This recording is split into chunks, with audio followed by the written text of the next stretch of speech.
जया बच्चन को यूं ही गुस्सा नहीं आता। जब उनकी अकड़ को कोई चैलेंज कर देता है तो जया आग बबूला हो जाती है। इसका नमूना आपने कई बार देखा, लेकिन आज हम आपको एक क्लिप दिखाते हैं। ये ऐसी क्लिप है जो अगर जया आंटी देख ले तो आपका बचा खुचा बाल भी नोच लेंगी। जी हाँ, बताती हूँ, इस क्लिप में जया नहीं मौसमी चटर्जी है। दरअसल हुआ ये कि मौसमी एक इवेंट में गई। जब वो वहां पहुंची, कुछ मीडिया के लोगों ने उनको जया बच्चन समझ लिया और उनका नाम लेकर पुकारने लगे। लेकिन इतने पर भी मौसमी नाराज नहीं हुई, बल्कि उन्होंने हंसते हुए बड़े ही प्यार से कहा, मैं जया नहीं उनसे बेहतर हूँ। अब तक तो ये क्लिप जया आंटी के बीच घूम फिर के पहुंच ही गई होगी और ये क्लिप देखते ही उनका गुस्सा भर गया होगा। कुछ ही दिनों में किसी ना किसी पर ये निकलेगा, बस आप देखते जाइए। खैर, पिछले कुछ दिनों से लगातार जया बच्चन के गुस्से को लेकर जो खबरें छप रही हैं, उसके बाद से जया आंटी से जुड़ी कई पुराने वीडियो धीरे धीरे वायरल होने लगे हैं। ये वीडियो उन्हीं में से एक है। जया बच्चन ये वीडियो देख ले तो जगदीप धनखड़ की तरह मौसमी के साथ भी बहस करने लगेंगी। क्या पता बाल भी नोच लेंगी। वैसे जया बच्चन के गुस्से से आज सब कोई परेशान है और पिछले कई दिनों से ये कुछ ज्यादा ही हो रहा है। अब देखिए, हाल ही में संसद में जया ने क्या कह दिया। सर, मैं जया अमिताभ बच्चन ये बोलना चाहती हूँ, मैं कलाकार हूँ, बॉडी लैंग्वेज समझती हूँ, एक्सप्रेशन समझती हूँ। और सर, मुझे माफ करिएगा, मगर आपका टोन जो है is not acceptable. We are colleagues, sir. You may be sitting on the chair. सुना आपने, राज्यसभा में शुक्रवार को समाजवादी पार्टी की सांसद जया बच्चन ने सभापति जगदीप धनखड़ के बोलने के लहजे पर आपत्ति जताई। इसके बाद सदन में हंगामा शुरू हो गया। जया जी, And I remember when I went to school. Jaya ji, take your seat. Jaya ji, take your seat. Take your seat. Take your seat. Take your seat.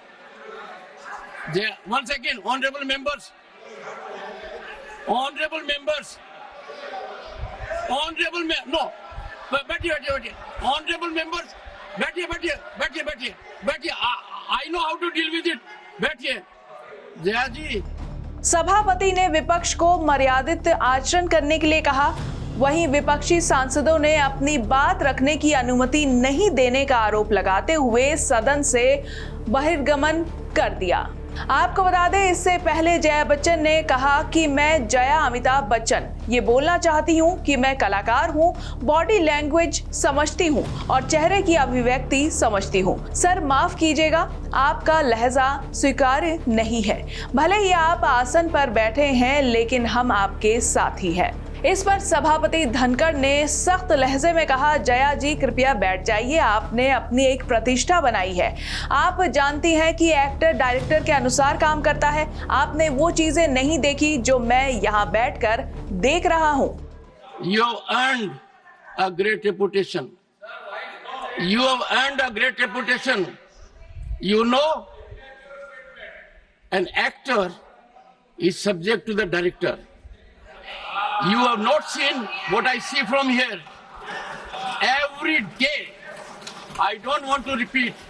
वैसे जया बच्चन के गुस्से वाले बिहेवियर से हर कोई वाकिफ है। सिर्फ सभापति ही नहीं, उनके को एक्टर्स भी उनका गुस्सा झेल चुके हैं। उन्हीं में से एक थे अरशद वारसी, जिसको जया बच्चन ने खूब खरी खोटी सुनाई थी। और अब बारी है मौसमी की।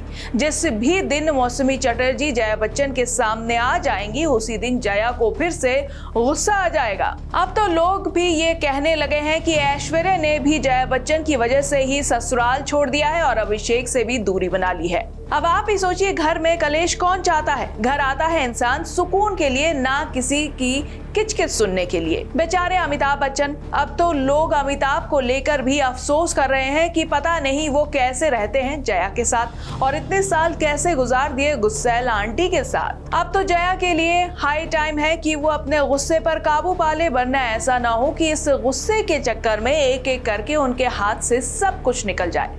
अभी तक तो बहू और पोती ही अलग हुए हैं, ऐसा ना हो कि पति और बेटा भी इनसे किनारा कर ले। श्रेष्ठ उत्तराखंड पर खबरों से जुड़े रहने के लिए चैनल को सब्सक्राइब और लाइक करें, बेल आइकन दबाएं और देखते रहें श्रेष्ठ उत्तराखंड।